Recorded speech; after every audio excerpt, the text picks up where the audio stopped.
말씀 함께 나누겠습니다. 에스겔 36장 말씀입니다. 16절 말씀부터 보겠습니다. 에스겔서 36장 16절로 22절까지의 말씀입니다.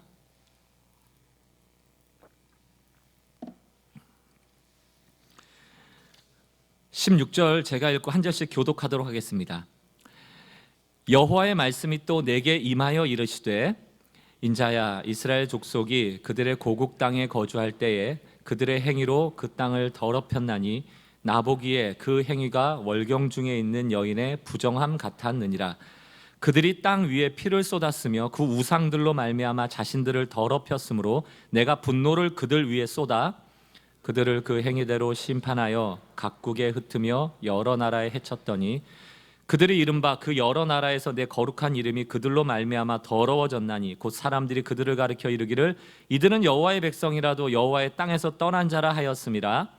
그러나 이스라엘 족속이 들어간 그 여러 나라에서 더럽힌 내 거룩한 이름을 내가 아꼈노라. 함께 읽습니다. 그러므로 너는 이스라엘 족속에게 이르기를 주 여호와께서 이같이 말씀하시기를 이스라엘 족속아, 내가 이렇게 행함은 너희를 위함이 아니오 너희가 들어간 그 여러 나라에서 더럽힌 나의 거룩한 이름을 위함이라. 아멘. 오늘 에스겔 36장 16절은 이렇게 시작을 합니다. 여호와의 말씀이 또 임하였다, 이렇게 말씀하죠.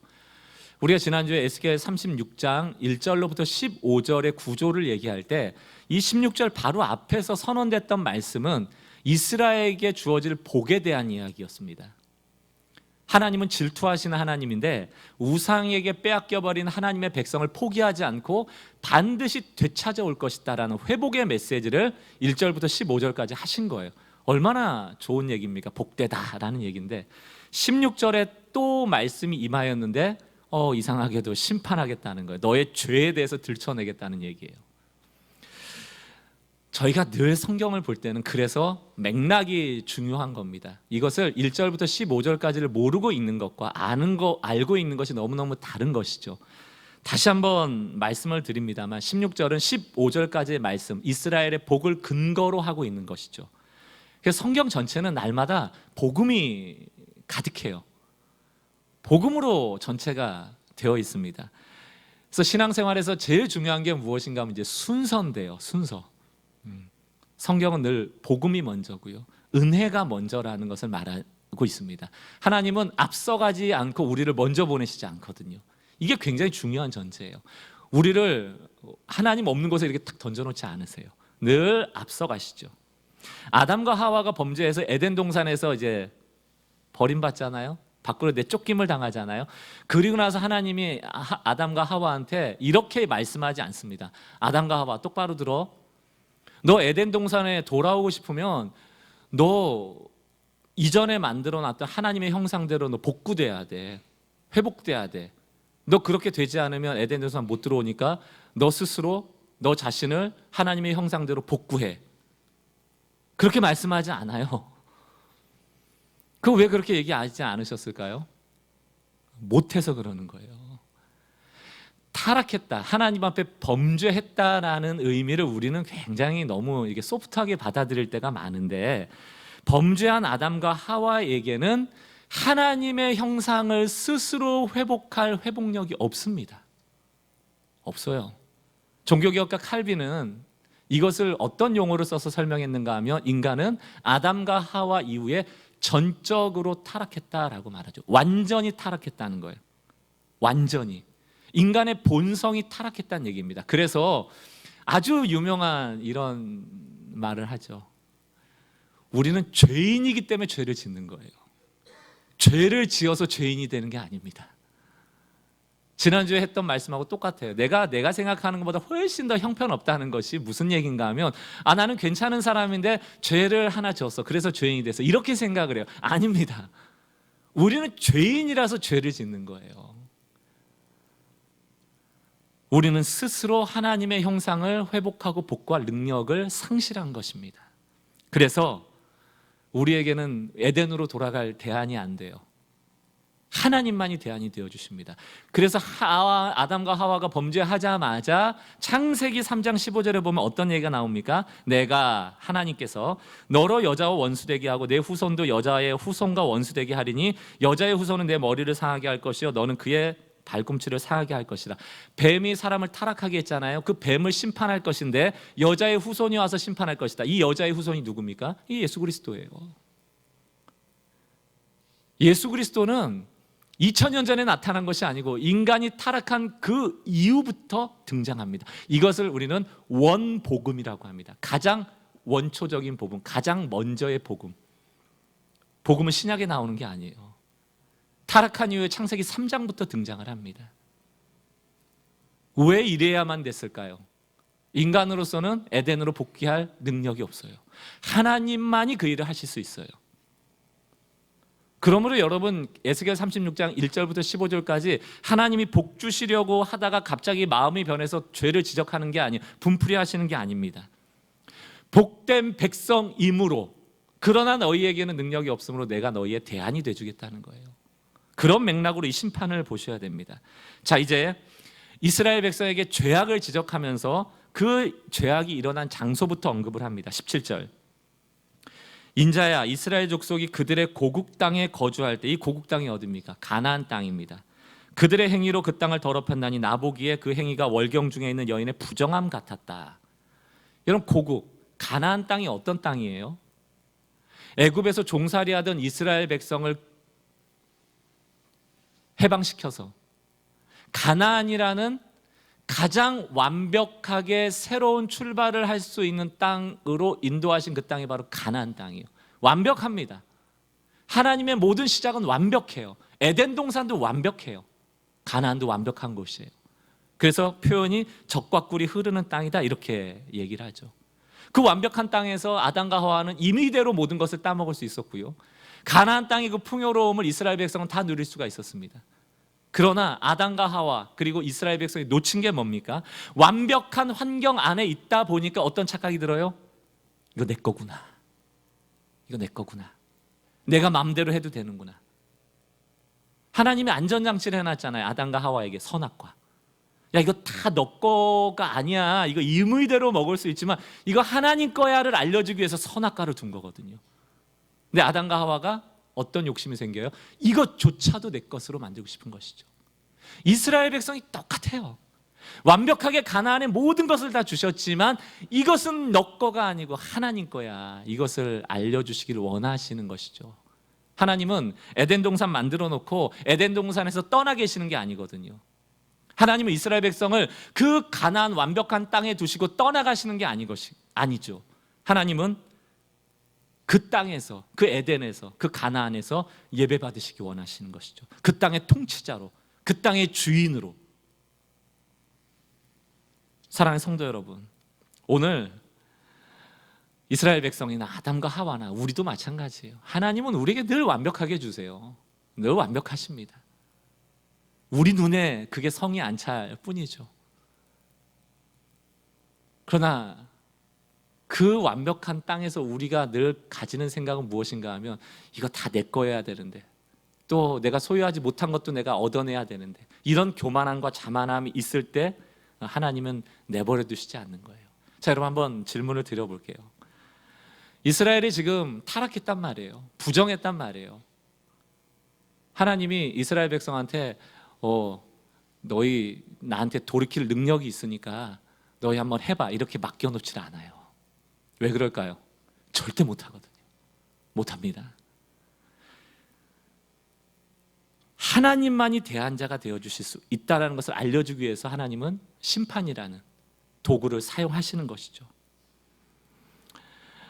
제가 이렇게 목회하면서 보면요, 문제가 우리한테 참 많아요. 교만도 있고 때로는 너무 낙심도 있고 절망도 있고 너무 많은데 이 문제를 해결하려면요 가장 먼저 전제돼야 되는 게 뭐냐면 나의 문제가 뭔지를 먼저 잘 알아야 되거든요. 제가 이제 목사다 보니까 오늘 말씀을 전하기 위해서라도 한 주간 경건 생활하고 말씀 읽고 하잖아요. 이 성경 읽을 때 참 유익이 되는 게 있어요. 경건 생활에 유익이 뭔가 하면 자기 성찰이 가능해요. 말씀을 보면서 이 성도한테 이런 말을 전해야지 보다 먼저 찾아오는 게 넌 어떠냐, 늘 이제 이 질문이거든요. 그러니까 자기를 늘 성찰을 합니다. 그러다 보니까 내 문제가 뭐지?를 발견하게 돼요. 그 문제를 가지고 하나님께 이렇게 좀 나가게 됩니다. 그러니까 이런 맥락으로 보면 좀 우리 성도들도 가끔은 나와서 좀 설교를 해야 돼요. 평신도들이 막 장로님도 한 번씩 나오셔서 하고, 그래서 막 한 주일 동안 막 끙끙 막 싸매고 막 토요일 밤에 철야기도 하면서 내 죄를 용서해 달라고 그러고 정결한 마음으로 이 자리에 나와서 막 말씀 전하고 막 이래야지 자기를 돌아볼 기회를 갖는데, 우리 너무 편하게 신앙생활 하고 있다 보니까 자기를 잘 안 봐요. 우리가 익숙한 건 뭡니까? 남의 문제가 뭐지? 이걸 너무 잘 봐요. 저 사람의 문제는 저거야. 그러니까 하나님 앞에 안 나오죠. 왜냐하면 저 사람의 문제는 저거고 다 알잖아요. 그리고 저 사람 안 만나면 되고 쉬워요. 그리고 끝이에요. 그리고 잘못된 사람을 비판함으로 자기를 의롭다 해버려요. 이제 이게 우리 한계입니다. 사랑하는 성도 여러분, 하나님이 대안이 되어주시는데, 일단 하나님이 대안이 되주시더라도 우리에게 원하시는 게 뭔가 하면 문제를 알아야 된다는 거예요. 문제를 직면하고 대면해야 된다라는 것입니다. 그거를 모른 채 하나님이 문제를 해결해 주지 않아요. 지난주 예를 들었던 것처럼 통증이 있어갖고 병원 갔는데 그냥 진통제 놔주고 가라고 하면 그거 병 못 고칩니다. 정말 아프더라도 그 원인을 찾아내야 돼요. 귀찮더라도 CT도 찍고요, 피도 뽑아야 되고요, 뭐 MRI도 찍고 뭐 다 조치를 해야 됩니다. 조직 검사도 하고. 그거 안 하면 나의 문제를 직면하지 못하게 되는 것입니다. 오늘 하나님이 대안돼 주시겠대요. 이 문제 해결해 주는데 먼저 너 문제가 뭔지 알아야 된다는 거예요. 18절에 보니까 그 문제를 드러내십니다. 그들이 땅 위에 피를 쏟았으며 그 우상들로 말미암아 자신을 더럽혔다. 그 이스라엘 백성이 더러워진 핵심에는 우상이 있었습니다. 아담과 하와에게 있었던 우상과 이스라엘 백성에게 있었던 우상을 제가 좀 설명을 해볼게요. 아담과 하와에게는 이런 우상이 있었습니다.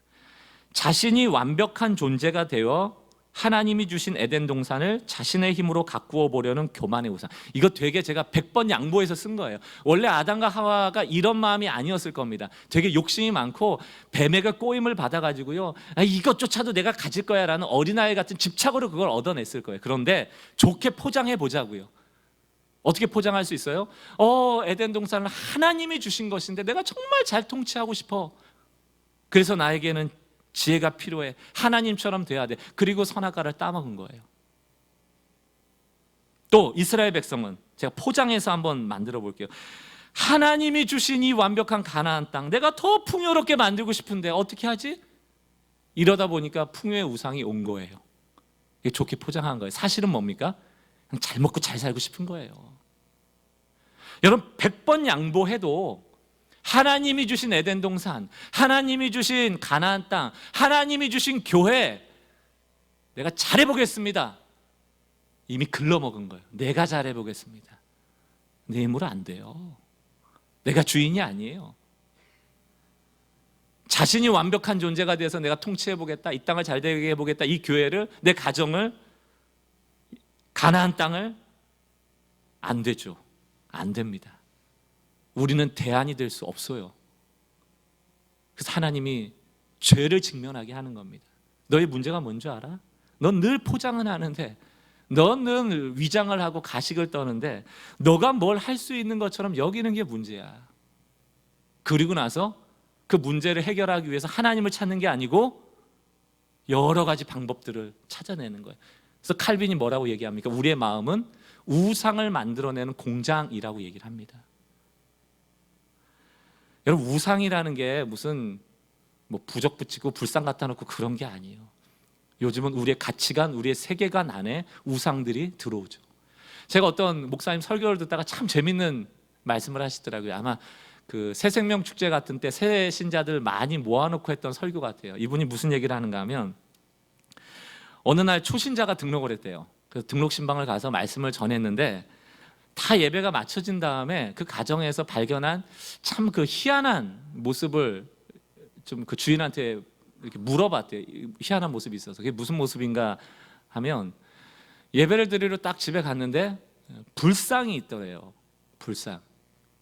그 옆에 십자가가 있더래요. 그리고 문 위에 부적이 있더래요.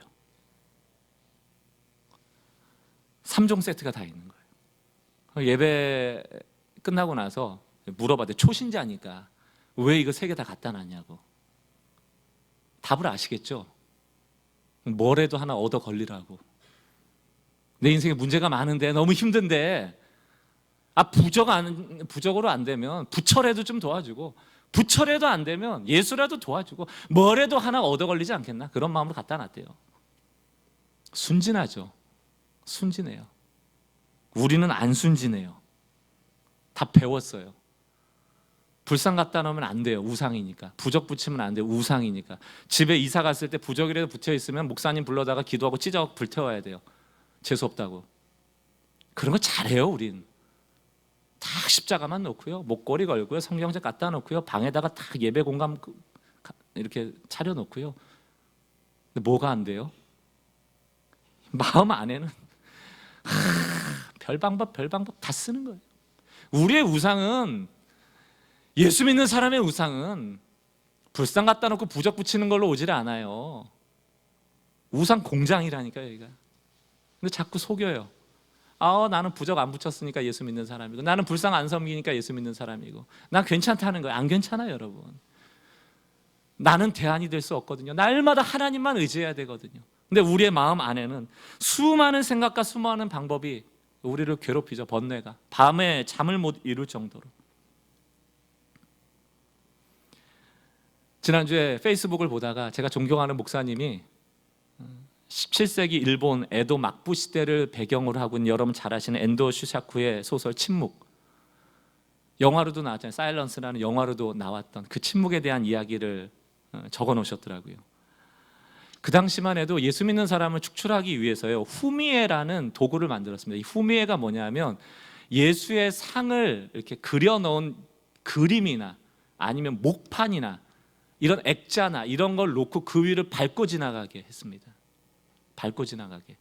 그런데 이거를 밟고 지나가라고 했을 때 밟는 것을 거부한 사람도 죽였지만 멈칫만 해도 죽였어요. 멈칫. 그냥 밟고 넘어가라면 그냥 밟고 넘어가 버려야 돼요. 거절하거나 멈칫해서 죽은 사람이 28만 명입니다. 이게 일본의 순교의 시대예요. 일본이 우리보다 훨씬 더 기독교가 빨리 들어왔죠. 그러면서 그 목사님이 그것을 보면서 지금 시대 속에서 우리 신앙인들도 동일하게 이런 상황들을 마주하고 있지 않는가, 이런 맥락으로 글을 쓴 거예요. 사랑하는 성도 여러분, 우리가 생각보다 많이 밟고 넘어갑니다.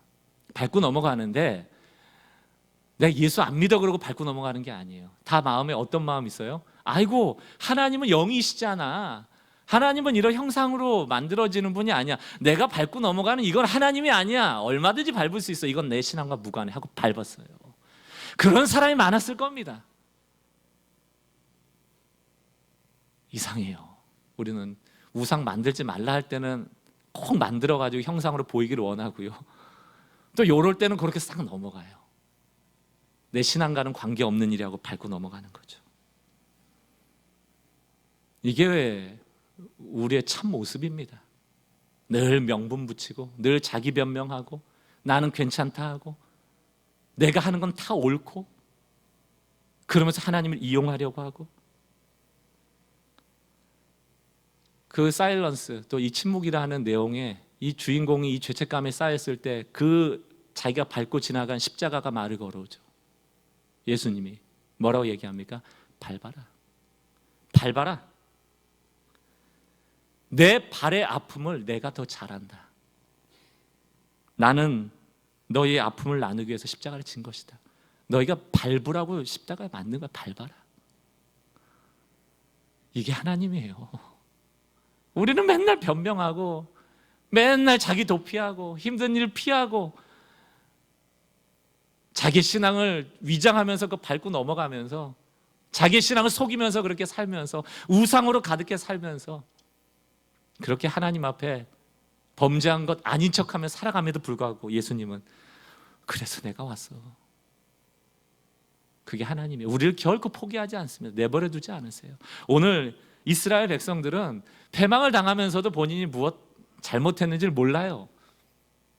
우상을 섬겼지만 하나님도 섬겼잖아요. 왜 하나님 왜 이러세요? 자기의 죄가 뭔지 몰라요. 진짜 문제가 뭔지 몰라요. 그래서 질투하신 하나님이 등장하는 거예요. 너 잘 모르지. 너 우상 때문에 그런 건데 내가 너 되찾아올 거야. 19절 말씀을 보세요. 그들을 그 행위대로 심판하여. 여러분, 여기서 심판은 이유 없이 까닭 없이 우리에게 고난으로 이끌어들이는 하나님의 시기심이 아니라니까요. 성경에 나오는 심판은 하나님의 사랑이고 하나님의 열정이고 질투하시는 하나님이 우리를 통하여서 나타나신 거예요. 한 가지 이야기만 더 들려드릴게요. 어떤 왕이 매 2마리를 선물 받았답니다. 하나 매는 훈련을 잘 받아가지고 잘 날아다니더래요. 그림 좀 띄워주세요. 예. 근데 한 마리 매는 저기 여러분 보시기 오른쪽 매처럼 나뭇가지에 앉아서 날질 않는 거예요. 많은 조리학자들을 불러서 왜 이 매가 날질 않느냐 물어봤더니 이게 어려서 태어날 때부터 무슨 트라우마가 있는지 그 트라우마를 치료해야 됩니다. 아니면 근육이 문제가 있습니다. 뭐가 문제가 있으면 막 연구를 했는데도 결국은 안 날아가요.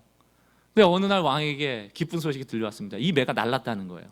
가봤더니 나르고 있는 거예요. 근데 그 매를 날릴 수 있었던 사람이 농부래요. 너무 희한해서 찾아갔습니다. 왕이 농부한테 가서 아니 이 매를 어떻게 날릴 수 있었냐? 그러니까 농부가 간단한 일이었는데 라고 대답하더래요. 그래서 아니 간단하다니 모든 조류 전문가들이 다 실패했는데. 근데 농부가 제가 한 일은 간단합니다. 그냥 나뭇가지를 잘라버렸습니다. 나뭇가지 잘랐대요. 근데 알죠? 심판이라는 게 무엇인 줄 알아야 돼요. 하나님의 심판은 우상 위에 발 딛고 있을 때 그 우상을 끊어버리는 겁니다. 여러분, 우리가 우상에게 매여 있으면 우리에게 날개가 없는 줄 알아요. 처음에는 날고자 하는 꿈이 사라져버려요. 날개를 접어버립니다. 그 다음부터는 땅만 보고 다니는 거예요. 땅에 먹이가 뭐가 없나? 벌레나 잡아먹으려고 하고 나뭇가지 주변이나 이렇게 걸어다니고 독수리인데 매인데 바람만 타면 날개만 펴면 자기가 날개짓을 하지 않아도 높은 곳까지 올라갈 수 있는 게 독수리 아닙니까? 매 아닙니까? 날개에 있는 것을 잊게 만드는 것이 우상이에요. 하나님은 그 꼴 못 보겠다는 거예요. 날개 그 나뭇가지를 잘라버리는 겁니다. 이게 심판이에요. 그리고 너희가 날 수 있다는 것을 알려주시는 겁니다. 사랑하는 성도 여러분, 오늘 이 말씀을 통하여서 문제가 많죠. 우리 인생에 왜 갈등이 왜 없겠습니까? 그리고 우리가 숨기려고 해도 우리 안에는 늘 우상을 만들어내는 공장이 돌아가고 있어요. 그때 질투하는 하나님 찾아오셔서 그 나뭇가지를 끊어버릴 때가 있습니다. 그게 우리에겐 아픔이고 고통일 때가 있죠. 그러나 하나님의 심판은 늘 그 사랑에 근거하고 있다는 걸 믿으시는 은혜가 있길 바라고요. 오늘 그 하나님을 만남을 통하여서 혹시라도 고난 가운데 있는 성도들이 버림받은 게 아니에요. 그냥 하나님이 우리를 공포를 떨기 원하는 게 아니에요. 공포심을 조장하는 게 아니에요. 여전히 날 사랑해. 너 사랑해. 너 안아주기 원해. 너가 회복하기를 원해. 내 백성 되길 원해. 라는 하나님의 러브콜인 줄을 깨달으시길 바라요. 오늘 회복을 명하십니다. 20절. 그들이 이른바 그 여러 나라에서 내 거룩한 이름이 그들로 말미암아 더러워졌나니 곧 사람들이 그들을 가리켜 이르기를 이들은 여호와 백성이라도 여호와의 땅에서 떠난 자라 하였습니다. 그리고 나서 21절 22절에 나오는 게 뭡니까? 내가 내 이름을 되찾으리라. 이렇게 나오죠. 그때 나오는 하나님의 새로운 이름이 있습니다. 그게 뭡니까? 하나님은 거룩하다. 거룩한 하나님이다. 오늘 이 거룩한 하나님을 여러분 만나셨으면 좋겠습니다. 사실 이제 성경에 나오는 거룩, 영광 이런 단어는 사전적인 의미로 사실 설명하기가 어렵습니다. 특별히 거룩 이런 단어는 인간의 영역의 용어가 아니거든요. 하나님을 설명할 때만 쓸 수 있는 단어입니다. 그럼에도 불구하고 이제 성경을 통하여서 이 거룩의 개념을 발견해 보면 그 사전적 의미를 이렇게 설명할 수 있어요. 거룩은 차원이 다르다는 의미예요. 차원이 다르다. 또 뛰어나다라는 의미입니다. 뛰어나다. 다른 사람보다 한 수 위다 이런 거예요. 이런 의미가 이제 거룩이라는 원래 의미입니다. 그러니까 하나님에게 적용해 보면 하나님은 이 땅의 어떤 피조물과도 완전히 구별되는 존재라는 거예요. 제 나름대로 해석을 여러분께 소개해 드리자면 꼭 외우셨으면 좋겠습니다. 거룩이라는 건 뭔가 하면 하나님은 우리가 도저히 도달할 수 없는 거리에 계신 분이란 뜻이에요. 이게 거룩입니다. 하나님이 거룩하시다라고 하는 것은 거룩하지 않은 피조물이 도저히 그분께 도달할 수 없다라는 뜻이에요. 여러분, 이 거룩의 의미를 알면요, 하나님이 우리를 찾아오셨다라는 게 무슨 의미인지를 알게 돼요. 하나님이 우리를 위하여 성육신하셨다라는 게 무엇인가? 그 거룩한 자와 거룩하지 않은 자가 만난다는 게 무엇인가를 알게 돼요. 근데 우리는 너무 쉽게 생각해요, 하나님을. 오늘 예배할 때도 마찬가지고 그냥 부르면 나오시는 분인 줄 알아요. 아니요, 하나님은 거룩한 분이고 거룩하지 않은 우리와 마주할 수 없는 분이죠. 도저히 도달할 수 없는, 우리는 찾아낼 수 없어요. 우리의 힘으로 만날 수 없어요. 그래서 그분이 찾아오신 겁니다. 이 거룩이라는 단어랑 늘 같이 따라다니는 단어가 또 하나 있는데, 그게 바로 영광이라는 단어예요. 영광. 이 영광은 뭐냐? 아유, 하나님 거룩하신데 만나면 안 되는데, 오시면 안 되는데, 나 죽는데, 난 거룩하지 않은데, 하나님이 찾아오신 거예요. 다시 말하면 우리를 용납해 주신 거예요. 그때 하나님의 그 거룩하심 때문에 압도당하는 게 바로 영광입니다. 그래서 제가 표현을 뭐라고 할 수 없어서, 하나님은 우리의 존재를 압도적으로 압도하는 분이시라는 거예요. 압도적으로 압도하는. 그래서 하나님의 영광을 맛봤던 선지자나 다윗은 그 기세에 눌려버리죠. 진 눌려버리죠. 손이 떨려버리죠. 온몸이 사시나무 떨듯 떨죠. 죽을 것 같다라는 공포심을 느끼죠. 왜? 압도적인 압도함이 있거든요. 봐서는 안 되는 분인데, 볼 수 없는 분인데 그분이 찾아오시는 거예요. 이사야는 6장 3절에 뭐라고 얘기합니까? 하나님의 영광이 그에게 임했을 때, 그 거룩하신 하나님이 옷자락을 통하여서 그 성전에 이르렀을 때, 그 먼 거리를 찾아서 이사야에게 왔을 때, 이사야가 했던 반응이 뭡니까? 거룩 거룩 거룩하다 만군의 여호와여, 그의 영광이 온 땅에 충만하도다. 천사들의 찬양의 소리를 듣죠. 하나님의 임재 앞에 인간이 할 수 있는 유일한 반응은 찬양이에요. 거룩 거룩 거룩. 기도? 뭐 내가 힘든데 하나님 도와주세요? 천만의 말씀이에요. 하나님의 임재가 올 때 우리가 할 수 있는 유일한 방법은 쓰러져 버리는 거죠. 6장 5절을 또 보여주세요. 또 하나의 반응이 뭡니까? 그때 내가 말하되 화로다 나여 망하게 되었도다. 하나님의 거룩하심을 찬양하는 첫 번째 반응 하나, 또 하나는 뭡니까? 그분의 거룩하심 앞에 철저하게 더러운 나를 보게 되는 거예요. 거룩하지 않은 나. 이게 사실은 이 땅에서 구현되는 게 예배거든요. 우리는 왜 압도당하지 않는가? 왜 압도당하지 않을까요? 우리는 하나님을 거룩하다 여기지 않거든요. 우리가 이해할 수 있는 하나님으로, 우상으로 우리는 변질시켰거든요. 하나님이 안 보이는 게 우린 답답해요. 보여지길 원해요. 그래서 복도 원하는 거 아닙니까?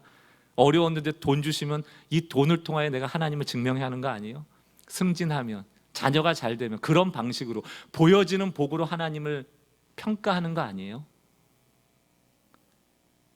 십계명을 줄 때도, 거룩하신 하나님이 신의 산에서 십계명을 줄 때도 그 땅에서는 금송아지를 만들었죠.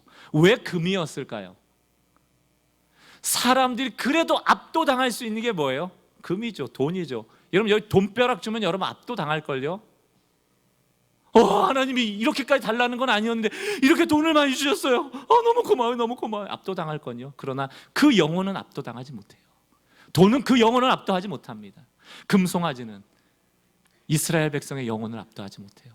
금송아지는 압도적으로 그 백성을 통치하지 못합니다. 그저 잠시 잠깐 감동하는 순간이 있을 뿐이겠죠. 우상 숭배, 하나님을 내가 이해할 수 있는 하나님으로 만들어 놓고 눈물에 감동 찔끔 흘리는 것을 은혜라고 여기는 한 그 예배는 날마다 우상 숭배하는 예배입니다. 여러분 잘 들으세요. 우리는 하나님을 예배하는 거예요. 우리는 거룩하신 하나님을 예배하는 것이지 눈물을 예배하는 게 아니에요. 감동을 예배하는 게 아니에요. 심지어는 은혜를 예배하는 것도 아니에요. 이 예배라는 단어를 다른 말로 바꾸면 추구한다는 것이거든요. 우리는 하나님을 추구하는 것이지 눈물을 추구하는 게 아니에요. 감동을 추구하는 게 아니에요. 은혜를 추구하는 게 아닙니다. 없던 은혜가 우리가 예배할 때 나오는 게 아니라니까요. 그 은혜는 하나님이 우리에게 주시는 긍휼함의 선물일 뿐이지 우리가 마땅히 받아야 될 게 아니란 말이에요.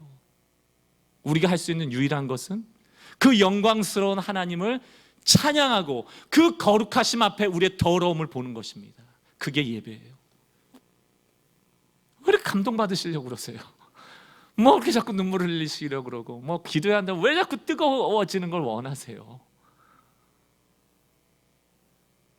저만 이렇게 생각하는 줄 알았는데 다행히 우리가 존경하는 목회자의 목회자라 하는 마틴 로이드 존스가 생수를 구하라는 책 중에 이런 얘기를 합니다.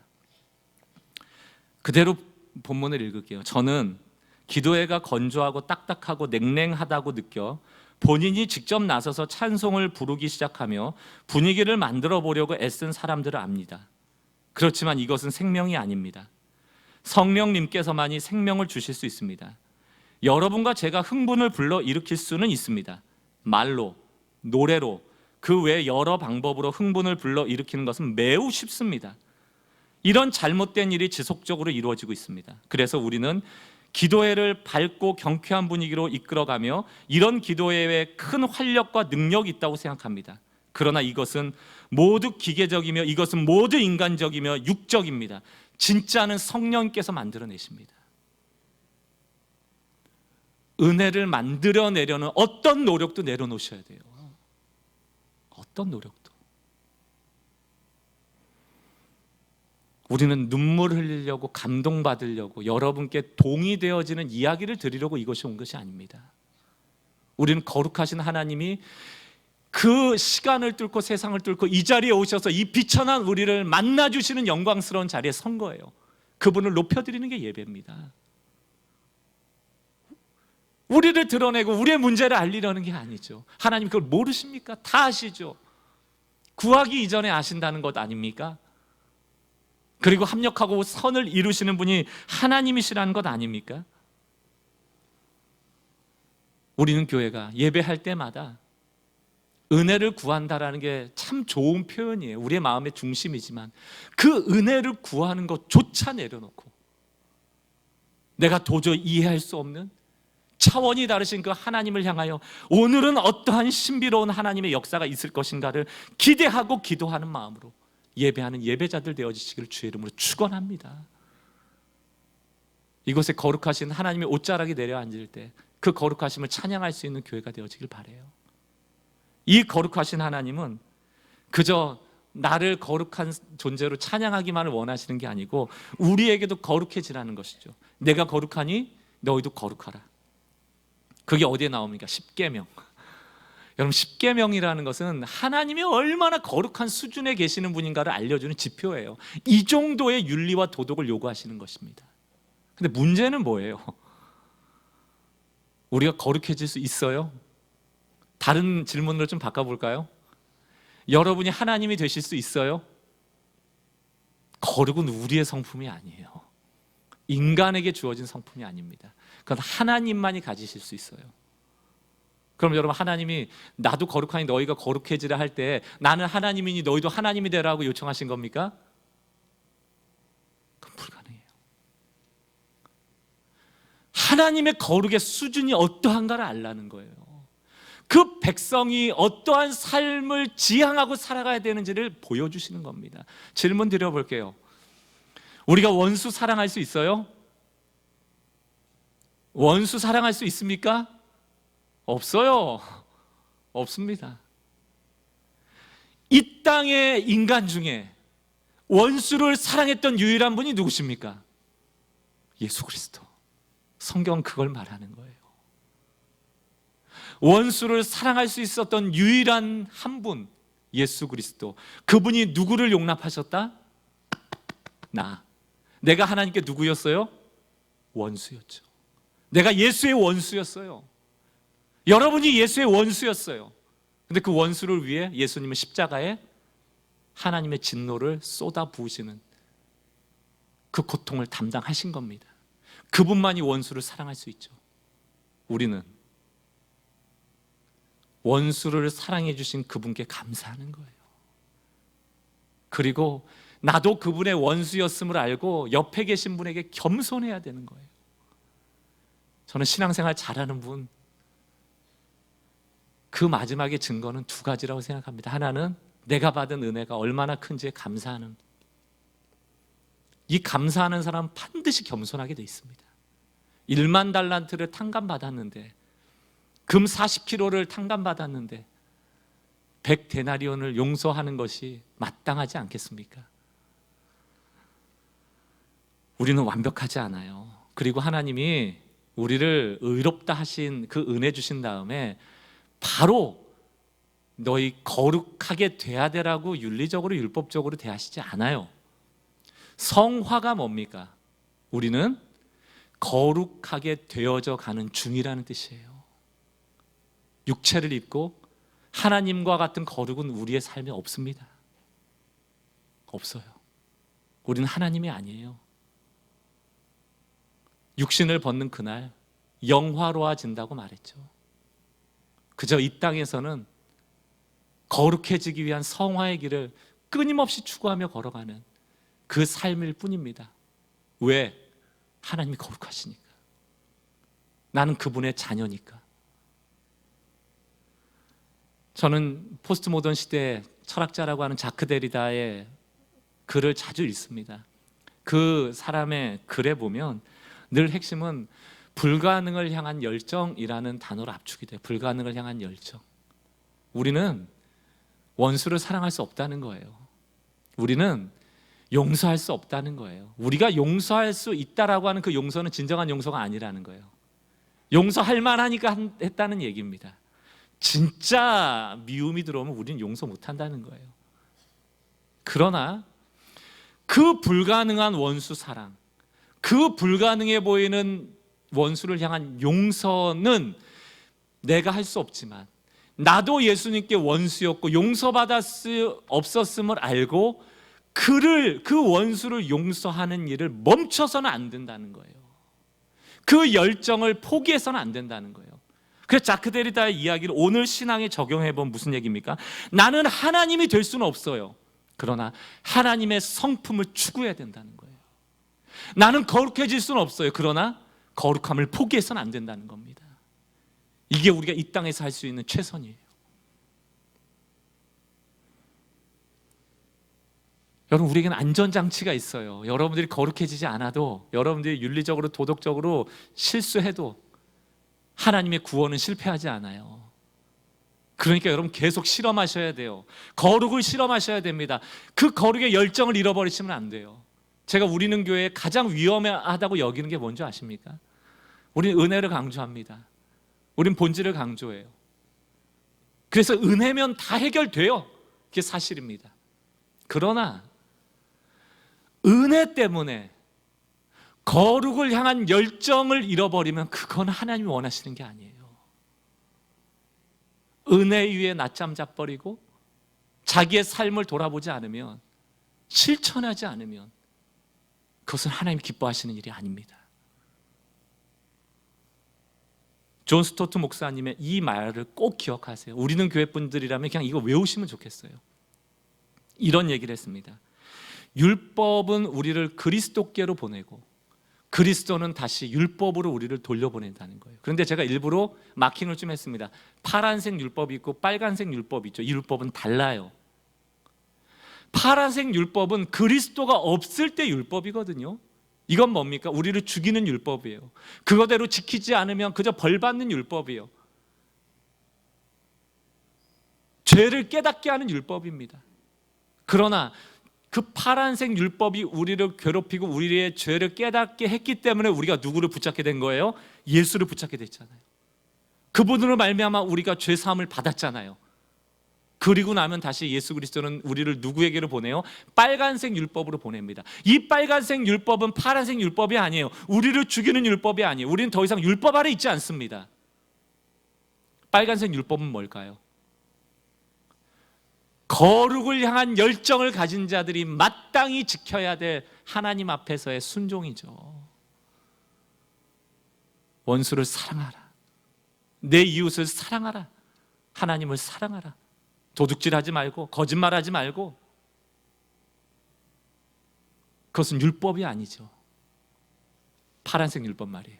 기계적이고 의무적인 게 아니죠. 빨간색, 감사와 겸손함으로 인하여 나오는 마땅한 반응인 것입니다. 저는 여러분들에게 좀 제안 드리고 싶어요. 이 학기를 맞이해서 이제 많이 쉬신 분들은 그만 쉬세요.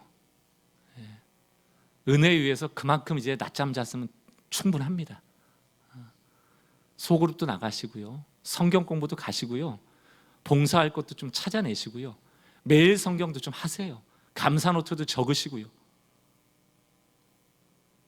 하나님의 거룩한 백성으로서의 열정을 다시금 회복하시길 바랍니다. 예전에는 의무적으로 율법적으로 성경을 봤다면 이제는 은혜 아래서 보실 수 있잖아요. 예전에는 그 심판이라는 단어를 무섭게 봤지만 이제는 하나님의 사랑으로 볼 수 있잖아요. 올림픽 금메달리스트였던 양궁 선수 기보배 선수의 이야기를 몇 년 전에 제가 설교 때 드렸던 적이 있어요. 기보배 선수가 늘 옆에 조그만 카드를 하나 달고 다녔는데 저게 바로 루틴 카드라는 겁니다. 루틴, 계속 반복해서 읽었던 거예요. 내용을 보니까 별게 없어요. 수십 년 동안 활을 쐈던 사람이 얼마나 많은 중요한 내용들을 알고 있겠습니까? 조절도 하고 막 초점 조절도 하고 막 이런 것도 할 텐데 그런 내용이 루틴 카드에 적혀 있는 게 아니고 이렇게 적혀 있습니다. 내 자세를 믿고 쏘자, 첫 번째.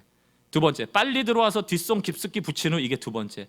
왼쪽 어깨를 10점 방향으로, 세 번째. 마지막 네 번째가 탄력 있고 경쾌하게. 다예요. 별거 없어요. 그런데 기보배 선수는 바람이 불 때마다, 타국에 가서 야유를 들으면서 위기가 올 때마다 계속 이 루틴 카드를 읽었다는 거예요. 쫄지 마, 하고 당겨서 경쾌하게 탕. 사랑하는 성도 여러분, 영적인 루틴이 필요합니다. 반복이라는 건, 앞에 파란색 율법에서의 반복은 율법주의지만 빨간색 율법의 그 율법의 반복은 하나님 앞에 순종하고자 하는 그 열정으로 인한 반복이거든요. 이것까지 놓쳐버리면 안 돼요. 영적인 루틴을 만드십시오. 하나님이 거룩하시니 나도 거룩한 백성이 되겠다는 그 열정을 되찾으십시오. 그것이 은혜 받은 자들의 마땅한 반응입니다. 여러분, 이 루틴 카드 사용해갖고 그러면 기보배 선수가 쏠 때마다 10점 맞아요? 쏘면 10점입니까? 이거 루틴 카드 읽었더니 아니죠. 실패도 하고요, 7점도 맞히고 6점도 맞아요. 그러나 끊임없이 제자리를 찾아가는 거예요. 우리도 마찬가지입니다. 그 열정을 가지고 살아가지만 여전히 원수를 사랑하지 못하고 여전히 용서하지 못하는 우리의 부족함들이 있죠. 그러나 포기하지 않고 그 거룩한 열정을 내어 하나님의 형상을 닮아가는 그 성화의 길을 날마다 조금씩 이뤄가는 주의 백성들 되시길 주의 이름으로 축원합니다. 베드로후서 1장 4절 말씀 마지막 읽고 함께 기도할 텐데요, 보세요. 이로써, 이거 1절부터 3절, 하나님이 우리를 부르셨으므로, 우리에게 언약 백성 되게 하셨으므로, 우리에게 은혜를 주셨으므로 그 보배롭고 지극히 큰 약속을 우리에게 주사 이 약속으로 말미암아 너희가 정욕 때문에 세상에서 썩어질 것을 피하여 신성한 성품에 참여하는 자가 되기를 원한다. 개역 성경에는 신의 성품, 이게 뭡니까? 거룩한 성품. 난 너희가 하나님의 거룩함에 참여하는 자가 되기를 원한다는 거예요. 5절, 그러므로 너희가 더욱 힘을 써서 믿음에 낮잠 자지 말고, 은혜에 낮잠 자지 말고, 믿음의 덕의 지식을, 지식의 절제를, 절제의 인내를, 인내의 경건을, 경건의 형제 우애를, 형제 우애의 원수 사랑을 더하라. 더하라는 건 뭡니까? 내가 완성되지 않았다는 거예요. 날마다 쌓여져 간다는 겁니다. 이게 성화예요. 우린 예수 믿고 바로 거룩해지는 게 아닙니다. 제발 거룩해졌다는 사람 거짓말하지 마세요. 우리는 아직도 부족해요. 날마다 거룩을 향해 걸어가고 있는 거예요. 이 열정이 끊어지면 안 되는 겁니다. 믿음의 덕의 지식을, 지식의 절제, 절제의 인내, 인내의 경건, 경건의 형제 우애, 형제 우애의 원수 사랑까지. 그리고 나서 8절 뭐라고 결론을 내립니까? 이런 것이 너희에게 있어 흡족한 즉 너희로 우리 주 예수 그리스도를 알기에 게으르지 않고 열매 없는 자가 되지 않게 하려 함이라. 말은 예수 믿는다 하는데 말은 맨날 은혜 은혜 은혜 하는데 열매는 없다. 그런 자가 되지 말라는 거예요. 이것은 파란색 율법이 아니에요. 거룩을 향해 달려가는 그리스도로 은혜 받은 자들의 마땅한 열망이라고 저는 믿습니다.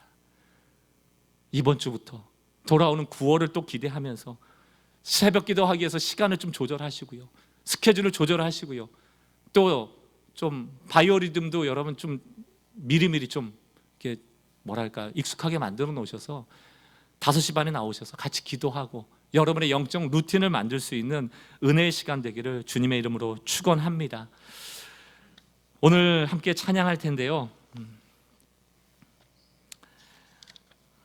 앞으로 예배 때마다 좀 이렇게 저도 그럴 때가 많거든요. 여러분 은혜 받고 돌아가셨으면 좋으니까 뭐라도 하나 깨닫고 눈물이 좀 흐르고 위로도 받고 이러고 가면 솔직히 마음이 편해요. 아, 저 사람들이 그래도 오늘 하나님 만났구나, 이런 증상들이 보이니까. 그런데 많이 거기에 연연 안 하려고 합니다. 이제 오늘을 기점으로 찬송가 8장을 부를 텐데요, 여러분 너무 잘 아시는 찬양이죠.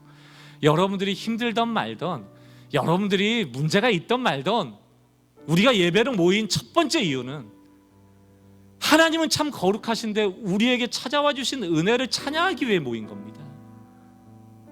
그분의 영광을 위해 모인 거예요. 오늘 여러분이 담담하게 부르던 뭐 상관없어요. 그분은 거룩하신 하나님이니까 그분을 향하여 그분은 거룩하십니다를 우리가 함께 목소리를 내요. 또 반주로 찬양함으로 그분의 거룩하심을 나타내는 시간 되었으면 좋겠습니다. 우리 8장 찬양 함께 부르겠습니다. 하나님은 거룩하십니다. 거룩 거룩 거룩 전능하신 주여, 이른 아침 우리 주를 찬송합니다.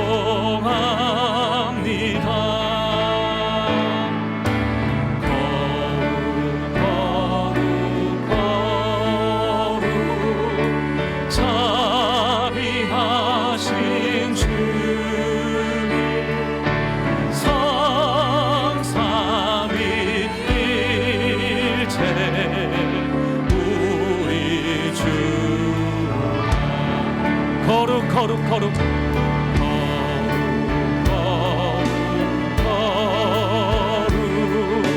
주의 보좌 앞에 모든 성도 멸류관을 벗어드리니 천군 천사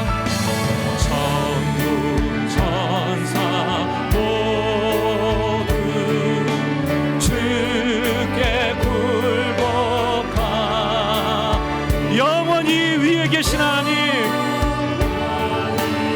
위에 계신 주 선포합시다. 거룩하신 하나님, 거룩 거룩 거룩 주의 빛나 영광 모든 죄인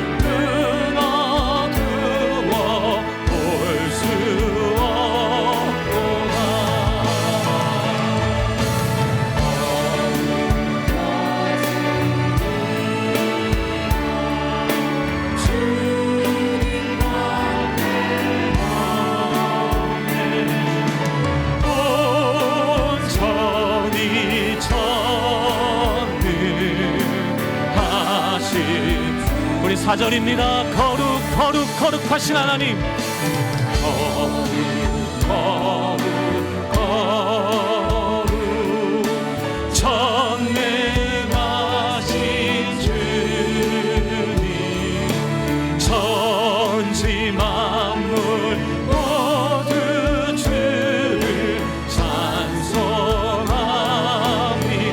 다시 한번 거룩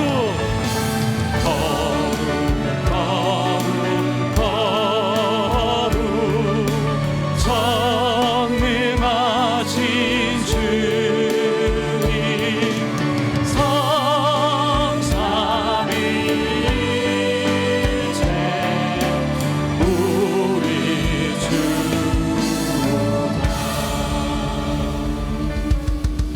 함께 기도할 때 우리를 거룩하신 하나님을 예배하도록 불렀는데 우리의 예배가 자꾸 우상을 숭배하는 예배로 가고 있지는 않습니까? 내 마음의 우상들이요, 이거 있어야 되는데, 이거 해결돼야 되는데, 이거 가져야 되는데, 하나님 이거 해주셔야 되는데, 이거 주셔야 되는데, 이거 만드셔야 되는데, 이것이야말로 우상이 아니고 무엇입니까? 우리가 하나님을 얼마나 못 믿으면 그 멀리서 찾아오신 하나님을 우리가 얼마나 홀대하고 있는지 몰라요. 잠깐 눈물 흘리고 잠깐 감동받고 오늘도 참 은혜 많았다, 내 마음이 뜨거워졌다, 목사님 말씀에 동의된다, 그게 무슨 소용이 있습니까? 우리가 이스라엘 백성과 다름이 없어요. 이 시간 회개하고 하나님, 우리가 어느 곳에 있든지 하나님만 예배하겠습니다. 다른 어떤 은혜 구하지 않겠습니다. 이 교회가 은혜를 만들어내고 우상과 같은 예배를 끊어내고 모일 때마다 하나님이 드러나는 예배자들이 함께 모여 하나님을 드러내는 일들을 해나가겠습니다. 그리고 하나님이 거룩하시니 내가 도달할 수 없는 차마 높은 곳에 계시는 거룩이지만 그 거룩을 향한 열정을 놓치지 않고 살아가겠습니다. 영적인 루틴을 만들겠습니다. 그래서 하나님의 백성다워지겠습니다. 이 시간 여러분 주신 하나님의 말씀 붙잡고 오늘은 좀 소리를 내서 함께 통성으로 기도하는 시간 갖기를 원합니다. 기도하시겠습니다.